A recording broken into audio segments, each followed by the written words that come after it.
There is something really enjoyable about playing with people being in the same room. Maybe that's just because I started playing video games before there was the internet and the option to play online.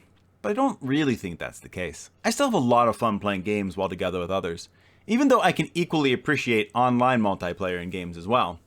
So I'm always thankful to find games that still offer local multiplayer and that give the ability to play games with family and friends being in the same room together. This leads me to today's entry in my Gold Star game series. The game is Stikbold, a Dodgeball Adventure, which was released in 2016. Stikbold is developed by GameSwing and is available on PlayStation 4, Xbox One, and PC for $9.99. And a deluxe version is available for the Nintendo Switch, which adds a little bit more content and costs $14.99, at least at the time of this video. Stikbold, as you can tell by the title, is a dodgeball game. For those not in the know, Stikbold is actually the Danish word for dodgeball, which reflects the fact that the developers are Danish themselves. This kind of makes the title a little redundant, but I didn't know what Stikbold meant, so it was probably for those English speakers like me to better understand the title. As you've probably been able to tell by the footage of the game, Stikbold is not exactly going for a realistic portrayal of dodgeball.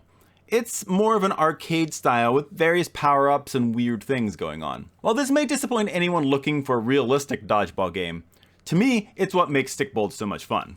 Stikbold can be played in two main ways. There is a story mode, which can be played solo or with a co-op partner. Then there are the multiplayer modes, which allows you to play dodgeball either in teams or in a free-for-all. There are also 4 mini-games that were added about a year after launch that veer from the dodgeball formula and range from handball to trying to be the last to survive an onslaught of environmental hazards. They all kind of have their own unique way of changing things up. Now, while the story mode is fun, it isn't necessarily the main attraction of Stikbold in my eyes. It is a good way to get used to some of the controls and also to unlock more playable characters for the multiplayer modes. But while it can be fun, there are some levels that can be pretty frustrating at times, especially levels that are functionally boss battles. I know that may sound very strange, but that's kind of how Stikbold rolls. The story has you play as Bjorn and Jerome, professional Stikbold players getting ready to play in the Stikbold Championship. They appear to have won many championships in the past, but last year they lost the championship and only came in second, much to the disappointment of their coach. The game starts out with you learning your controls as a warm-up for your players getting ready for the big game. Then, as their opponents for the big game arrive, one of which Bjorn has a major crush on, they are captured by the devil and whisked away. Bjorn and Jerome aren't willing to take the win by default, even though that's what their coach wants to do, and Bjorn also wants to rescue his crush, so they pursue the devil, hoping to rescue their opponents and beat them fairly.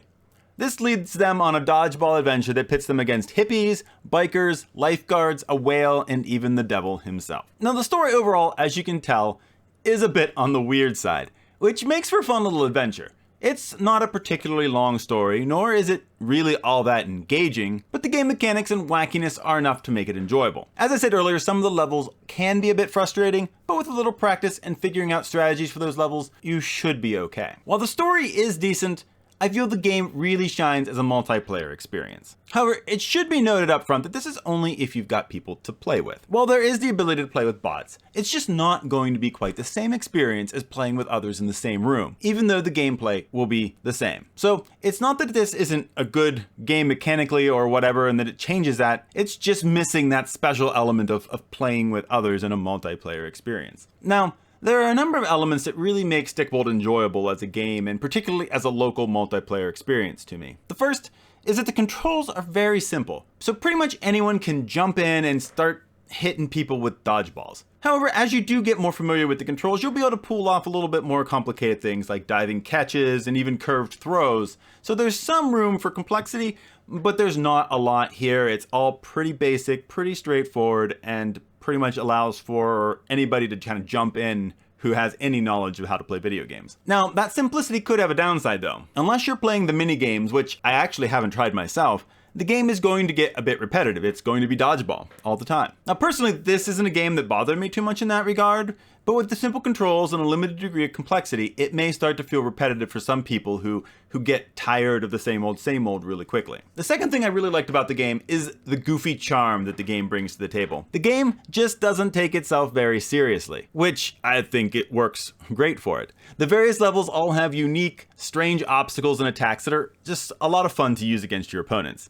whether it's throwing a sausage, pushing people into a van driving by, or one of the many other obstacles, it can leave you laughing even if you're the one on the bad end of the deal. The downside here is that there are only 6 different levels, so there is a limit to the variety. But honestly, I thought that all the levels were pretty fun and added their own unique elements to set them apart, and I didn't really feel that they overstayed their welcome as long as you maybe rotated through them on a regular basis. Now, the last thing I really enjoyed about the game isn't really focused in on the multiplayer, but that's the music. It just had a really fun soundtrack full of kind of fun, upbeat songs that really fit the kind of bright, vibrant, wacky vibe the game presents. And so it was a lot of fun to hear the different tracks going on the different levels, and it just kind of added a little bit extra to an already fun experience. Now, Stikbold isn't going to be a game to play for great lengths of time. The story is really wacky, but it's still fun to go through for what it is. The multiplayer is a lot of fun, but don't expect this to be more than what it is. It's an arcade-style dodgeball game for around $10. It's not a very deep experience, and is definitely best if played with or against other people. But if you do that, I think that you'll get a lot of fun out of those $10 you spend on Stikbold, and that's why it earns a gold star in my book. Ready, Bjarni! Bjarni, natatimi. Tata! Bjarni, ta winni! So thanks for watching this Gold Star game video. I'm hoping that you enjoyed watching. My plan is to make more recommendations like this one, as well as other video game content. So if you did enjoy watching, keep your eyes on this channel and see what else is coming in the future.